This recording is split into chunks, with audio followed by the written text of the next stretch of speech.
रहा है ईमेल के जरिए नाबालिग बच्चियों को लेकर के, कि इसमें कितनी सच्चाई है? क्योंकि मोदी जी उनके कार्यक्रम में जाते हैं, कल परसों में अमित शाह जी गए हुए थे। देखिए, मोदी जी आसाराम के भी शिष्य थे और ये इनके भी हैं।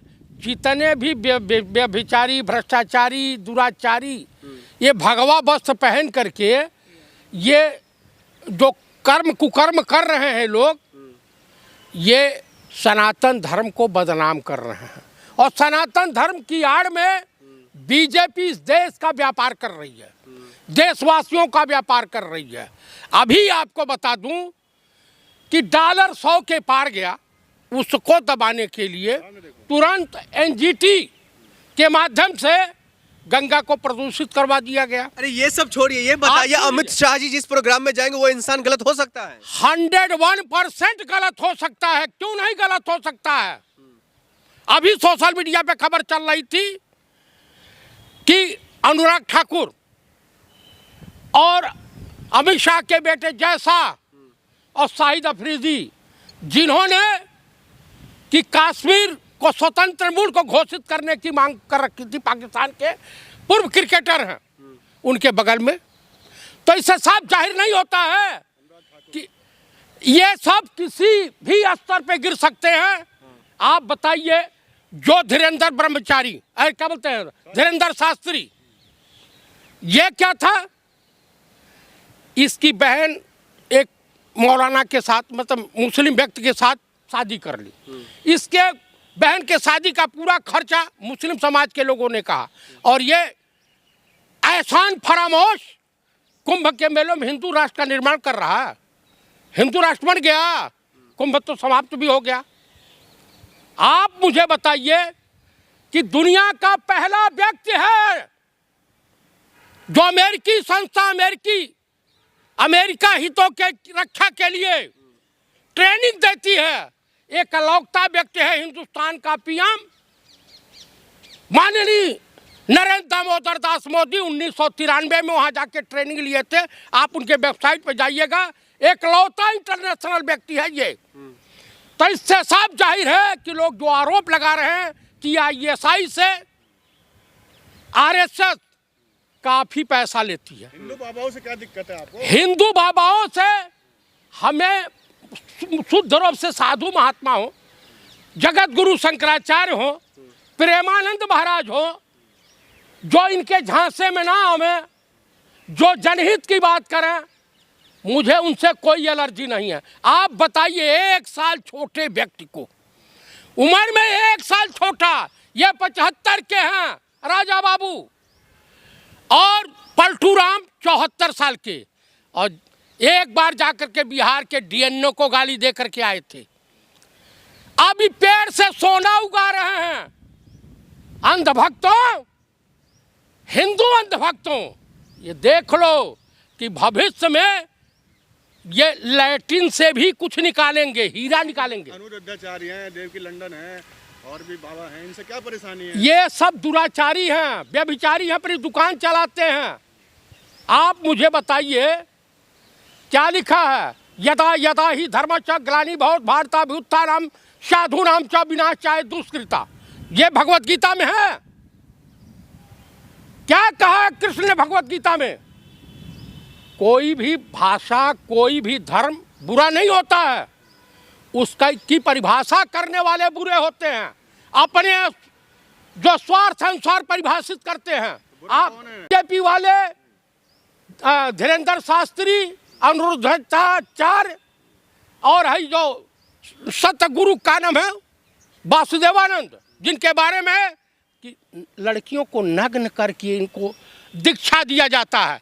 श्याम मीरा सिंह की रिपोर्ट है, पत्रकार हैं, अगर वो रिपोर्टिंग किए हैं, खोजी पत्रकार हैं, तो जरूर कुछ उसमें कुछ सच्चाई होगी। डॉलर 100 के पार हो गया है हिंदुस्तान की, और बिना काहे मुकदमा कर देना। आप मुकदमा, वहाँ पूरा वीडियो है। नहीं, इस तरह से बाबा को बदनाम नहीं कर सकते। मैं नहीं कर रहा हूँ भाई, मैं भी कह दूंगा, आप भी सप्लाई करते हैं। मैं नहीं कर, पत्रकार हो, कुछ भी बोल दूंगा। आप बोलिए।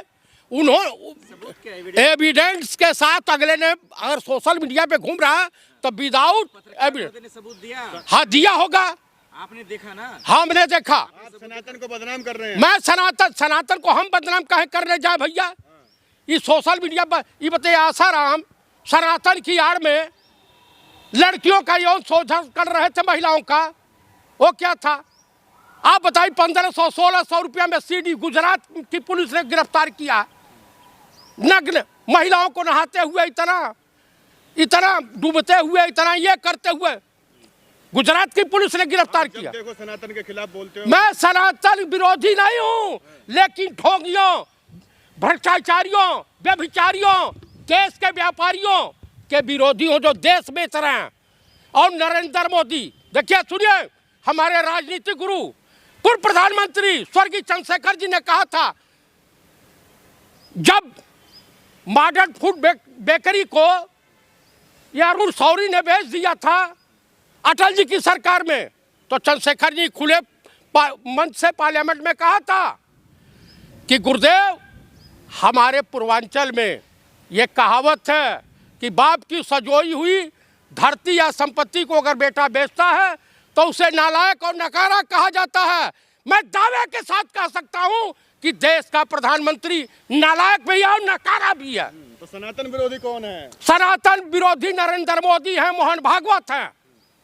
कैसे लगता है आपको? इसलिए लगता है कि आप कुंभ आस्था का प्रतीक है, मंदिर आस्था का प्रतीक है, और कुल मिलाकर के इसकी आड़ में आपको भारतीय राजनीति संविधान से दूर रखना चाहिए।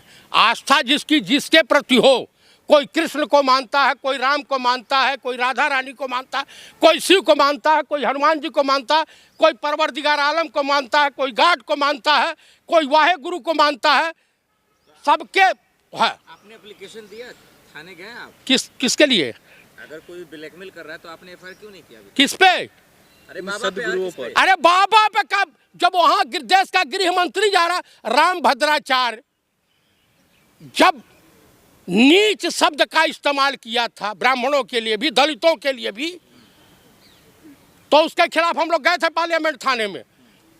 एसएचओ और एसीपी ने हाथ जोड़ के कहा हमको नौकरी करने दीजिए। हम लोग बाहर आकर के बयान दिए।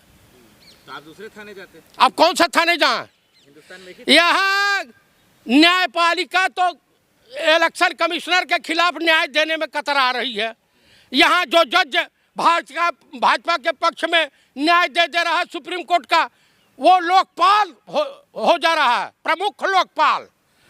जो जज राम मंदिर पर फैसला दे देता है अर्जी फर्जी तरीके से, वो जज राज्यसभा सदस्य हो जाता है। जो जज इनके खिलाफ जाता है वो जस्टिस लोया हो जाता है। तो कांग्रेस के नेता भी बहुत सारे गए ना, जज में नहीं गए, वो भी गए राज्यसभा, इससे क्या मतलब? कौन गया है? बहुत सारे हैं। कौन है? नाम गिनाइए ना, नाम गिनाइए। याद नहीं, नाम गिनाइए, मैं बता रहा हूं, आप सुनिए। यही जो है अपने कारजू, क्या नाम था इसका जो इससे पहले चीफ जस्टिस से, नहीं इससे पहले चंद्रचूड़, डीवाई चंद्रचूड़ के पिताजी भी स्वतंत्र भारत के इतिहास में 6 साल लगातार जज रहे, chief justice supreme court of India. Indira ji के रिजीम में इंदिरा जी ने कहा कि मुझे एक महिला सुप्रीम कोर्ट में जज की आवश्यकता है। तो जानते हैं, साउथ इंडिया से एक मुस्लिम महिला जज काबिल मिली तो उनको यहाँ स्थापित किया गया। तो कुल मिलाकर के मैं यही कहूँगा कि देश की स्थिति परिस्थिति, देश लगभग आर्थिक रूप से बर्बाद हो चुका है, गुलाम हो चुका है।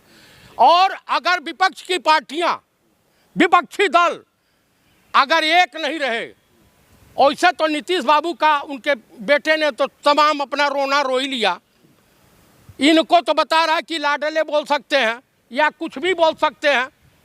मोदी जी चूँकि गठबंधन में हैं तो कहा, लालू प्रसाद जी के बारे में कहा वो तो मेरे अंकल हैं।